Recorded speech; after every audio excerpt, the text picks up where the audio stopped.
Então, primeiro, todo mundo tem que ter voz ali. Eu gosto de pessoas que me desafiam, não importa o nível hierárquico que elas estão. Criar um ambiente onde as pessoas podem falar o que pensam, o que elas são, ter liberdade. Liberdade está ligada à felicidade, que está ligado a sucesso, enfim. E eu acredito muito em criação de propósitos, né? Desde o nível macro, nós existimos para fazer tal coisa, etc e tal. Porque você acorda todo dia, você tem que saber explicar para sua mãe e para sua avó o que você faz.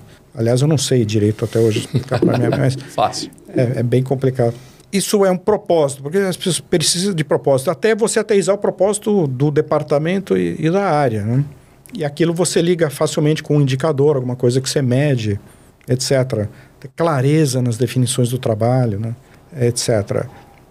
Ao mesmo tempo que você tem que permitir liberdade, desafiar, inovador, permitir que as pessoas tentem, errem, aí aprendam com aquilo e evoluam, eu hoje acredito muito na disciplina de execução também, como uma ferramenta, né?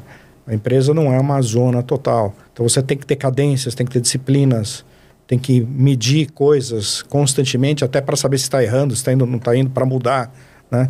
Então, cadências e disciplina é algo que talvez na Band não tivesse muito. A gente tinha só o lado de criação, vamos que vamos, blá, blá, blá.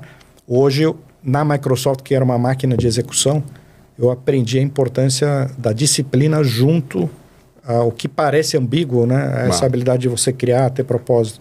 Eu acredito também em você tentar entender qual é o potencial e qual a área em que cada pessoa brilha e ajustar essa posição para aquele talento específico.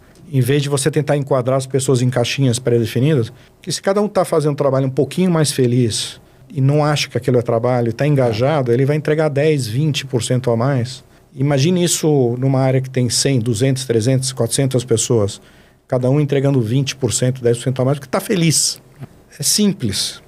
A área vai bombar, é óbvio. Eu persigo muito pouco, parece utópico, a felicidade no trabalho, né? E é isso. Que bacana isso.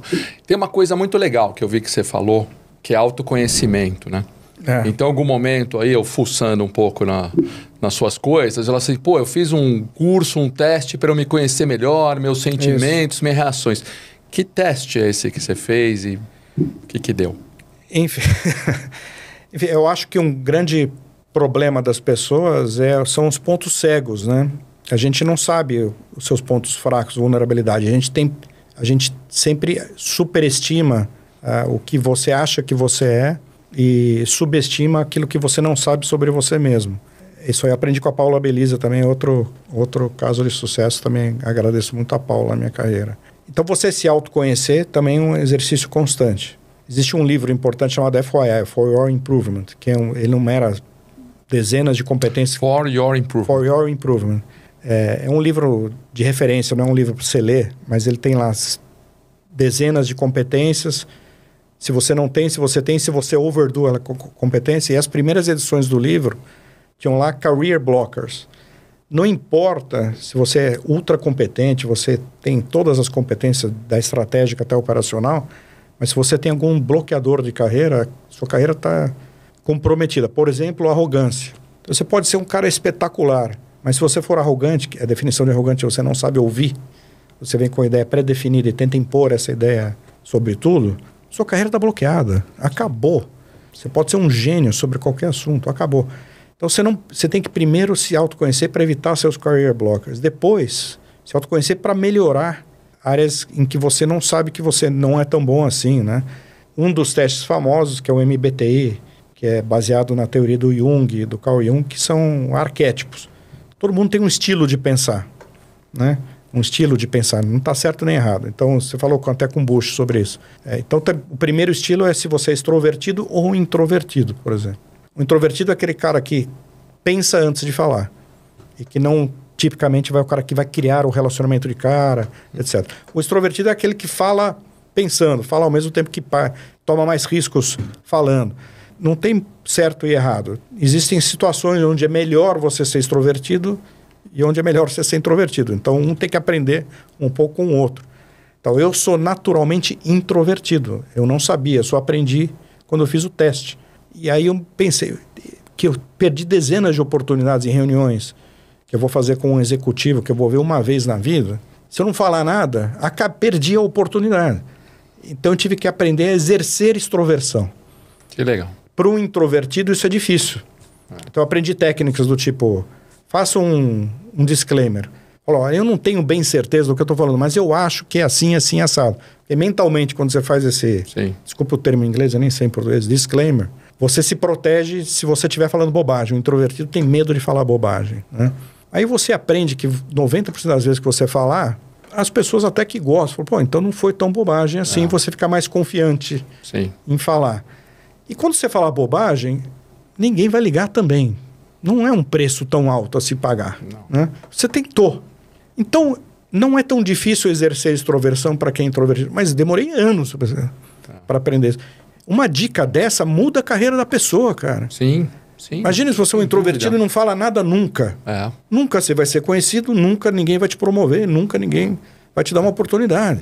Então, a introversão eu acho um mega problema para a carreira, assim como o excesso de extroversão também. Que é o contrário, que eu ia falar. Que é o cara que só fala bobagem o tempo que eu inteiro. também, se bobear, sou um pouco mais extrovertido, você aprender a pensar mais antes de falar. Exato. A ser um pouco mais introvertido no sucesso. Mas o importante, e aqui fica a dica que peguei para mim já, e estou aprendendo muito com esses episódios de podcast, assim, é se autoconhecer. Ir lá, fazer o teste. Né? Esse teste, existem vários, na verdade, vários. De você para se conhecer. Ou cursos, né? Ou cursos e entender mesmo onde você está formalmente, não só achar, né? Eu acho que eu sou isso, eu acho que sou aquilo. Vamos formalizar isso, né, galera? Outra coisa de autoconhecimento importante é você entender os seus valores, né? Uma dica para você saber quais são os seus valores é quando alguém fala ou algum contexto te provoca algo que você fica irritado. Significa que possivelmente algum valor seu foi ferido. Eu também fiz um curso, esse foi mais profundo, de uma semana, pela Microsoft, com um cara espetacular, chamava Stan Slap, um professor. Ele era PhD em liderança. Ele estudou toda a liderança, dos bons aos ruins. Não vou falar os nomes aqui, porque senão o YouTube pega. Ele pegou desde péssimos líderes que movimentaram massas para fazer coisa horrorosa, até líderes bacanas como o Gandhi e tal. E ele entendia que esses caras todos, eles eram íntegros com os valores deles. Os valores ruins ou bons, eles acreditavam tanto naqueles valores que aquilo liderava massas. Porque eles estavam falando a verdade do ponto de vista deles.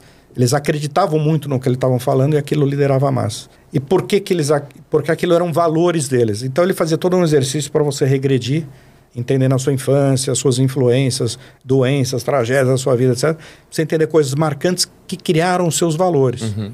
Então, eu entendi, por exemplo, que integridade é um valor meu quando alguém tenta fazer algo ilícito, errado, corrupto. Isso me irrita demais. Esse é um valor que eu herdei do meu pai. Ele me influenciou demais. Foi o diretor do Banco Central, perseguiu corruptos antes. Sim. Enfim, tem N histórias aí. Antes da mídia divulgar. Antes da mídia divulgar. Isso foi marcante para mim. Então, eu não tolero falta de integridade. Então, eu atuo forte demais quando... Então, é bom você se conhecer, porque quando alguma coisa mexe com você, você vai reagir. Às vezes, você reage até mal, né? Porque aquilo mexeu com um valor. Então, é muito importante você se conhecer. Muito legal. Para você moderar, ampliar suas características. É isso aí. E trilhar o seu caminho de sucesso. Trilhar o seu caminho. Que legal.